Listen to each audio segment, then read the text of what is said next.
Għaddew 39 sena mill-qtil ta' Karen Gregg, tifla ta' 15 sena li sfat vittma ta' ittra bomba li kellha tkun indirizzata l-missiera il-professur Edwin Gregg. Kien propju għal-ħabta ta' nofsinhar meta fir-residenza tagħhom San Juan il-familja Gregg irċevew bil-posta pakkett imgeżwer f'karti tal-miliet. Entużjasta l-aħħar fi żminijiet ta' festi, Karen ħasbet li l-pakkett kien rigal u malli fetħitu seħħet splużjoni li qatlita ftit ta' sigħat wara. Huwa Kevin li kien qrib tagħha safa ferut minn biċċiet tal-metall li kienu fil-bomba. Fil-qudiesa tal-funeral tagħha, l-Arċisqof Michiel Gonzi kien sejjaħ dan il-qtil bħala attak terroristiku.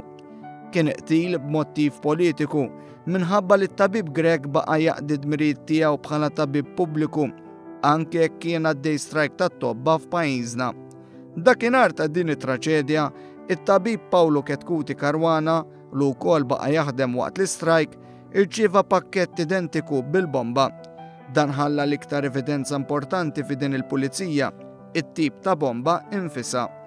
L-investigazzjonijiet minn dak iż-żmien l-hawn dejjem baqgħu għaddejjin minkejja l-iskossi li ngħataw mill-awtoritajiet fil-bidu ta' snin 90. Fl-2009 kien irrapportat kif il-Pulizija Maltija kienet tefet għajnejha fuq numru żgħar ta' tobba Maltin residenti l-Ingilterra li kienu magħrufa sewwa r-rabtiet li kellhom mal-Partit Nazzjonalista fis-snin 70. Sal-lum wara dawn is-snin kollha għadu mhux magħruf min kien wara qtil innoċenti ta' din it-tifla u dan l-att kien ġie deskritt bħala qtil politiku mill-Qorti Kostituzzjonali.